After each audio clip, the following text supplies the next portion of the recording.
Enfin, après un an depuis la diffusion du tout premier épisode, on se retrouve enfin avec l'une des meilleures parties de JoJo's disponible en animé. On va avoir la fin de ce combat entre Joline et Pucci avec une fin grandiose à la hauteur de tout ce qui était l'œuvre de Stone Ocean. Du coup, venez on commence la vidéo et on arrête de faire durer le blabla.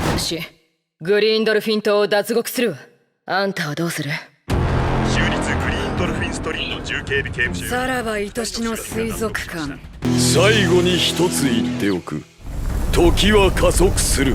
Déjà, commençons par parler de l'animation. Et quelle animation de fou furieux! Parce que autant dans les deux premières parties David Productions, ils n'ont pas pu montrer leur plein potentiel. Alors que là, ils ont montré un niveau d'animation, mais ils ont voulu buter la concurrence. Vraiment, je pense que si JoJo's avait été diffusé en semaine par semaine, et les Blue Lock et les Chainsaw Man, on n'en aurait pas entendu parler pendant une semaine. Bon, pour ceux qui ont vu la partie, vous inquiétez pas, je vais parler des deux derniers épisodes en fin de vidéo, parce que rien que ça mérite une partie à eux seuls. Mais vraiment là, pour tous les fights, on aura une animation mais incroyable. Déjà, on commence direct cette troisième partie avec Bohemian Rhapsody. Oui, sur Netflix, c'est écrit Bohemian Extat.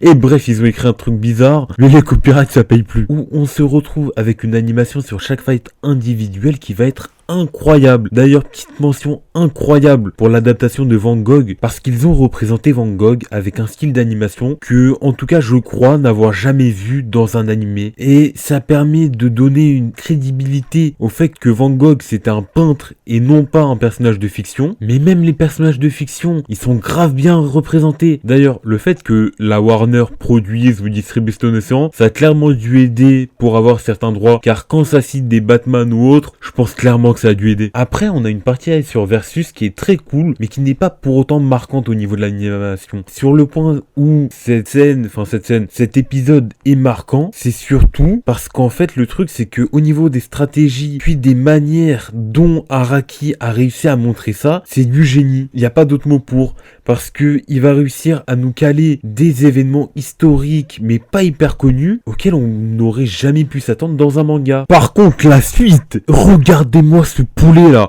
cet enchaînement des 9 épisodes incroyables. Tu commences avec Heavy Forecast, avec un flashback incroyable qui te retourne la tête. T'enchaînes avec tout l'arc narratif sur le retour de la mémoire de Weather et la fin de cet arc. Qu'est-ce que c'est incroyable! Après t'as Simoon, où encore une fois tu comprends rien, mais la seule chose que tu comprends c'est que c'est incroyable. Et encore mieux, t'enchaînes avec toute cette partie sur Made in Heaven. J'en parle après! D'ailleurs, j'en ai parlé vite fait tout à l'heure, mais les copyrights commencent à me tabasser de rire. Car autant dans les premières parties ça allait, car globalement c'était des copyrights auxquels on s'y attendait, avec Anasui qui est rename en Anastasia, Weather Report qui est rename en Weather Forecast. Après, c'est des trucs auxquels on s'y attendait. Puis globalement, je pense que quand tu regardes avec les sous-titres, puis que tu fais attention que aux sous-titres, ça te dérange pas tant que ça. Parce que là, sur cette troisième partie, ce sont mes surpassés. Déjà, je vous en ai parlé avant, mais Bohemian Rhapsody qu'ils ont rename en Bohemian Ectastic, je comprends pas dans quel monde... Pourquoi? Après...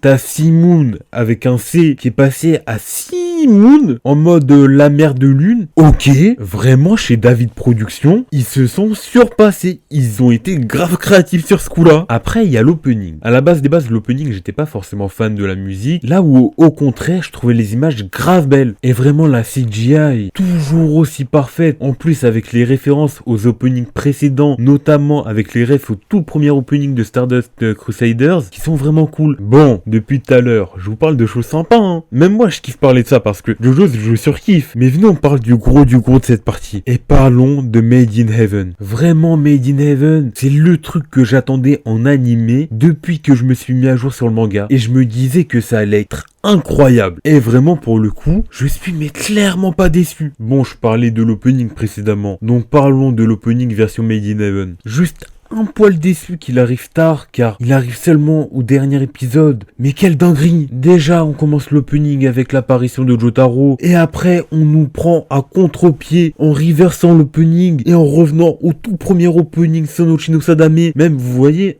dans le tout premier opening Sonochi no Sadame, il y a tous les JoJo qui apparaissent, et il y avait Joline qui apparaissait. Et du coup, on reprend à partir de Joline dans le tout premier opening, et après, ça part en guerre avec Pucci et tout. Après, il y a une référence à l'une des œuvres d'Araki, on va prendre Jawline, on va la renvoyer. Et après, on a cette scène de fin avec Pucci et Jawline qui avancent. Et en fond, il y a Made in Heaven en train de cavale. C'est fou. Sinon, au niveau de l'animation, vraiment, quelle dinguerie. Ça aurait pas pu être meilleur, je pense. Entre la transformation de Pucci, qui vraiment, je trouve, elle est quasiment au même niveau que la fan animation. Après tout le moment où Made in Heaven va restart l'univers de base, on va aller dans le nouvel univers avec cette scène dans l'espace. Mais surtout, ce petit goat d'Emporio, qui est vraiment incroyable. Et cette scène de fin, aïe aïe aïe, qu'est-ce qui fait mal. Parce que déjà dans le manga, quand t'es là, tu dis ouais, je suis Emporio, tout ça. T'es là en mode ouais, trop cool. Et après là, t'as tout. T'as le seiyuu, t'as la voix, t'as l'animation. Et c'est incroyable Jojo. Et après dans cet ending, là où à la base des bases, j'espérais qu'ils mettent la chanson What a Wonderful World. Bon, même si je savais que c'était cause perdue parce qu'ils auraient pas les droits, au final, ils ont fait le meilleur choix, je pense, au niveau de l'animé de Jojo. En prenant le tout premier ending, vraiment... Le fait de tout reprendre du début, c'est incroyable, j'ai trop kiffé. Et surtout avec cette réel ending de fin où ça va retracer toute l'histoire des Joey Stars de cet univers. Maintenant, plus qu'à attendre pour la meilleure partie. On va se revoir soit prochainement, à voir en fonction des news pour Jojo Land, mais surtout...